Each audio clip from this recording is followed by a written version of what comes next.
এইগুলো প্রচারের জন্য আপনাদের কাছে কুষ্টিয়া ৪ অর্থাৎ কুমারখালী খোকসা আসনে ত্রয়োদশ জাতীয় সংসদ নির্বাচনে বিএনপি প্রার্থীর পরাজয়কে কেন্দ্র করে দলটির নেতাকর্মীদের মধ্যে প্রকাশ্যে শুরু হয়েছে পাল্টাপাল্টি অভিযোগ।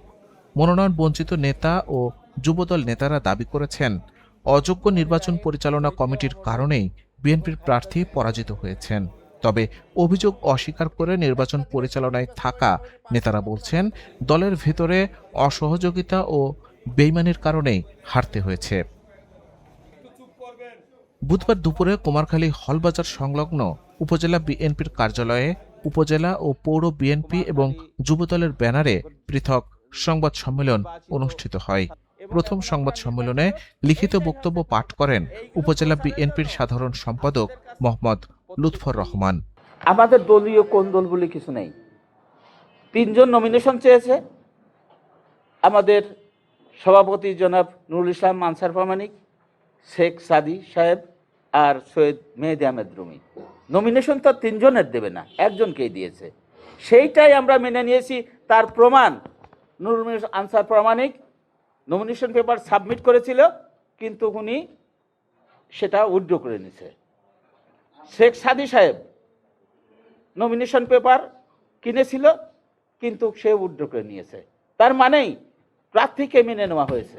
গত ১২ ফেব্রুয়ারি অনুষ্ঠিত ত্রয়োদশ জাতীয় সংসদ নির্বাচনে কুষ্টিয়া ৪ আসনে জামায়াতের ইসলামের প্রার্থী মোহাম্মদ আফজাল হোসেন ১,৪৮,২০১ ভোট পেয়ে বিজয়ী হন। তার নিকটতম প্রতিদ্বন্দ্বী বিএনপির প্রার্থী সৈয়দ মেহেদি আহমেদ রুমি পান ১,৩৯,৬০৩ ভোট। এইগুলো প্রচারের জন্য সংবাদ সম্মেলনে বিএনপি নেতারা অভিযোগ করেন, দলীয় মনোনয়ন পাওয়ার পর প্রার্থী ত্যাগী ও সাংগঠনিক নেতা কর্মীদের বাদ দিয়ে বিতর্কিত ব্যক্তিদের দিয়ে নির্বাচন পরিচালনা করেন। তাদের দাবি, এসব নেতারা কেউই দীর্ঘদিন আন্দোলন সংগ্রামে সক্রিয় ছিলেন না এবং বিতর্কিতদের সম্পৃক্ততার কারণে সাধারণ ভোটারদের আস্থা কমে যায়। ধানের শীষ পরাজয় হওয়ার কারণে আমাদের সবারই তো আমরা দল করি, আমাদের রক্তক্ষরণ হচ্ছে। এই দায়ী প্রার্থী এবং যারা নির্বাচন পরিচালনা কমিটি করেছেন, ওই থানা, ইউনিয়ন এবং ওয়ার্ড, জনাব প্রার্থী জনাব সৈয়দ মেহেদি আহমেদ রুমি, প্রিন্সিপাল তরিকুল ইসলাম, অ্যাডভোকেট শাতিল মাহমুদ, আব্দুর রাজ্জাক বাচ্চু। আপনারা জানেন উনি একজন সাংবাদিক। উনার ১৭ বছরের কোনো আন্দোলন সংগ্রামে পেয়েছেন? পান নেই। উনার নিজে সেন্টারও ফেল করেছে। এবং খুকসাতে প্রিন্সিপাল আনিসুজ্জামান, উনি উনার নিজে সেন্টারে ফেল করেছে এবং উনি ১৭ বছর তার অধিক খুকসা সরকারি কলেজের প্রিন্সিপাল ছিলেন। উনি আওয়ামী লীগের প্রত্যেকটি প্রোগ্রামে নিজে অংশগ্রহণ করেছে।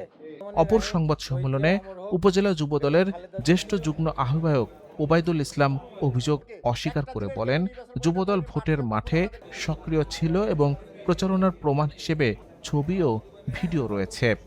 আমাদের উপরে দায় চাপানো এটা চিরাচরিত নিয়ম তাদের। তারা যখন আপনারা দেখছেন যে যখন সৈয়দ মেহেদি আহমেদ রুমি ধানের শীষ প্রতীক পেয়েছিলেন, যখন ওনাকে প্রাইমারি মনোনয়ন দেওয়া হয়েছিল, তখনই উনি বলেছেন যে কে আসলো না, কে আমার নির্বাচন করলো না, এটা আমার কোনো আই ডোন্ট কেয়ার, সবাই জ্বলে পুড়ে মরবে। এখন দেখেন আমাদেরকে জ্বালায় পুড়ায় মারার ইচ্ছা ওনার অনেক আগের থেকেই। এখন আবার এই বহিষ্কার বা বিভিন্ন নাটক করে আবার আমাদেরকে উনি জ্বালাতে পোড়াতে চাচ্ছেন, এটাই আমরা মনে করছি। আমরা কুমারখালী থানা যুবদল অত্যন্ত শক্তিশালী এবং বলিষ্ঠ। আমাদের প্রত্যেকটি আন্দোলন সংগ্রামে এবং এই নির্বাচনেও আমাদের ভূমিকা ছিল অপরিসীম। আমাদের অ্যাডভোকেট জাকারিয়া আনসার মিলনের বিরুদ্ধে ষড়যন্ত্র কেন, যে মিলন প্রত্যেকটি ওয়ার্ডে, প্রত্যেকটি ইউনিয়নে, পৌরসভায় এবং পৌরসভার প্রত্যেকটি ওয়ার্ডে উনি যুবদলের কমিটি করেছেন। আগে যারা এই যুবদল চালিয়েছেন তারা ৫ সদস্য বিশিষ্ট কমিটি, ৩ সদস্য বিশিষ্ট কমিটি, এর বাইরে কোনো কমিটি করতে পারেন নাই। তাই এই জন্য যুবদল শক্তিশালী হলে মিলন শক্তিশালী হচ্ছে, মিলন শক্তিশালী হলে আমরা শক্তিশালী হচ্ছি। তাই আমাদের বিরুদ্ধে এই অপরাজনীতি।